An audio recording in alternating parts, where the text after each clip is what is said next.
బాబాయ్ను చంపితే అది న్యూస్ రాదు, కానీ పిఠాపురంలో ఏ చిన్న సంఘటన జరిగినా వైరల్ చేస్తున్నారని AP deputy CM Pawan Kalyan అన్నారు. అవాస్తవాలను వైరల్ చేయడం మానుకోవాలని హితవు పలికారు. కూటమిని నిర్మించడం కష్టం, కానీ కూల్చేయడం సులువన్నారు. కోట్లతోటి పిఠాపురం అభివృద్ధికి మనం ఖర్చు పెట్టాం. మీరు చూడండి, అలాగే ఇప్పుడు 200 అది దాదాపు 60-70% పనులు అవుతున్నాయి, అయిపోయినాయి. ఇంకా 30% మిగిలినాయి. ప్రాబబ్లీ టార్గెట్ ఇచ్చింది మార్చికి అయిపోవాలి. ఇప్పుడు మనం 211 కోట్లతోటి అదనపు అభివృద్ధి కోసం మనం ముందుకు తీసుకెళ్తాం. అంటే ఇది 26 కోట్లతోటి ప్రారంభమైనవి, మన పని పూర్తయినవి, ప్రారంభోత్సవాలు చేశాం. గత ప్రభుత్వంలో మీరు ఎంత ఖర్చు పెట్టారో ఒకసారి చూడండి. మీరు అడగాల్సింది గత ప్రభుత్వ నాయకులను వచ్చి, వాళ్ళు వారి పాలనలో ఏం చేశారని అడిగారు. వాళ్ళు తిట్టేశారు, తిమ్మేశారు అని చెప్పి నేను ఏం చెప్పాను, నా దగ్గర ఛానల్స్ లేవు. నేను లాస్ట్ టైం చెప్పాను, ఎలక్షన్ టైంలో 2016-17 టైం నుంచి మొన్న దాకా ఏం చెప్పాను, ఛానల్స్ లేవు. మీరే నా గళం, నా జన సైనికులకి, మా వీర మహిళలకి చెప్పాను, మీరే నా బలం. దాని కులాలు పట్టుకొచ్చేస్తాం. మరి ఇదే మీరు అడగాల్సిన ప్రశ్న.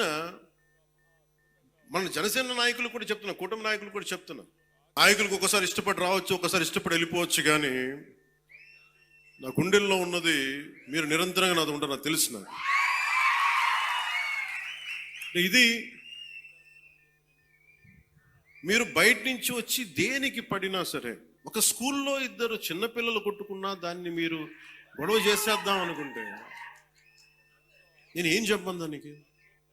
మీరు అక్కడ వాళ్ళ సొంత బాబాయ్ గారిని చంపినా కానీ అది న్యూస్ కాదు. ఇక్కడ ఇద్దరు బిడ్డలు ఉట్టినే కొట్టుకుంటాం, స్కూల్లో కొట్టుకోరా. నాయకులే కొట్టుకుంటున్నప్పుడు స్కూల్లో చిన్నపిల్లలు ఎందుకు మాట అనుకోరు? పెద్ద స్థాయి ఆలోచన పరిధుల నాయకులే మాట అనుకున్నప్పుడు చిన్నపిల్లలు ఏదో అనుకుంటాం. నాకేంటి, గత ప్రభుత్వం అద్భుతంగా పనిచేస్తే నాకు ఎందుకు అవసరం ఉంది? అసలు పాలిటిక్స్ రావాల్సిన అవసరమే లేదు. ఉదాహరణకి నల్గొండ లాంటి ప్రాంతంలో ఫ్లోరోసిస్తో బాధపడతా ఉంటే కృష్ణా నది నీళ్ళు హైదరాబాద్ దాకా వెళ్తున్నాయి, కానీ ఆ దారి వెంబడి వస్తున్న నల్గొండలో నీళ్ళు చాలా సంవత్సరాలు లేవు, ఈ మధ్యన వచ్చినాయి. అక్కడ మనుషులు ఈ మన ఫ్లోరోసిస్ తోటి చిన్న బిడ్డలు వంగిపోయి మంచానికి ఉంటే అది బాధ కలుగుతారు. ప్రభుత్వాలు ఏం చేయట్లేదు. అలాంటి అనేకమైన సంఘటనలు కోకొల్లలుగా జరిగితే అది నాకు బాధ్యతని పెంచి రాజకీయాల్లో మనం ఏదైనా చేద్దాం, ప్రయత్నం చేద్దాం. ఓడిపోవచ్చు, గెలవచ్చు, కానీ ప్రయత్నమే చేయకపోతే తప్పు కదా. అలాంటి సందర్భంలో నేను వచ్చాను పాలిటిక్స్కి. అలాంటిది నేను కింద పడ్డాను. ఇందాక మనోహర్ గారు మాట్లాడుతున్నాను, పుష్కర్ కాలం దాటింది నేను వచ్చి పాలిటిక్స్. 14 సంవత్సరాల పైన ఎవరు తీసుకుంటారు? నాకు రాజకీయాలు, నాకు డబ్బు సంపాదన, నాకు డబ్బు సంపాదన. సంక్రాంతి మనం చెప్తుంది ఏంటంటే, ఒక చేతికి ఒక కష్టపడి సంవత్సరం, ఒక 6 నెలలు కష్టపడి, 4 నెలలు కష్టపడి పంట చేతికి వస్తే ఆనందం తాలూకు నిదర్శనమే సంక్రాంతి పండగ. అది భూమిని నమ్మే ప్రతి ఒక్కరి పండగ. అది కేరళ చాలా ఒక అనూహ్యంగా ఏంటంటే అన్ని మతాలు జరుపుకుంటారు. సో నా మనసులో కూడా మన సంక్రాంతి అన్ని మతాలు జరుపుకోవాలి. అది ప్రకృతి ఆరాధన నుంచి పుట్టిన మన సంస్కృతి ఇచ్చిన వారసత్వం. అది సంక్రాంతి అనగా నేను మెయిన్గా ఎందుకు చాలా నాకు అనిపించిందంటే, గోదావరి జిల్లాలండి, కోడిపందాలండి, జోదాలండి, సంక్రాంతి తాలూకు అంటే సంక్రాంతి అంటే కోడిపందాలు, జోదాలు, పేకాట. ఓకే, నేను సరదా, అదేం కాదంటలేదు, చేసేవాళ్ళని చేసుకోమని చెప్పి నాకు ఇబ్బంది లేదు. కానీ సో ఇది సంస్కృతి మూలాల్ని పరిరక్షించడానికి, ఇది భారతదేశానికి చాలా కీలకమైన పీఠికాపురం, శక్తిపీఠం.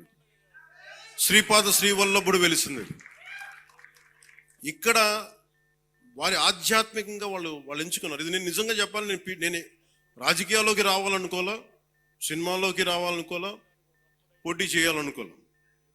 అలాంటిది పిఠాపురంలో రావాలని అసలు ఏమనుకోలేదు. అది భగవంతుడి సంకల్పం, నేను తీసుకురాబడ్డాను ఇక్కడ, గురువుల సంకల్పం. సో నేను నా ఆఖరి శ్వాస వరకు నేను మీకోసం పనిచేస్తాను. అది అధికారంతో సంబంధం లేదు, దానికి మీరు ఆశీస్సులు ఇవ్వండి.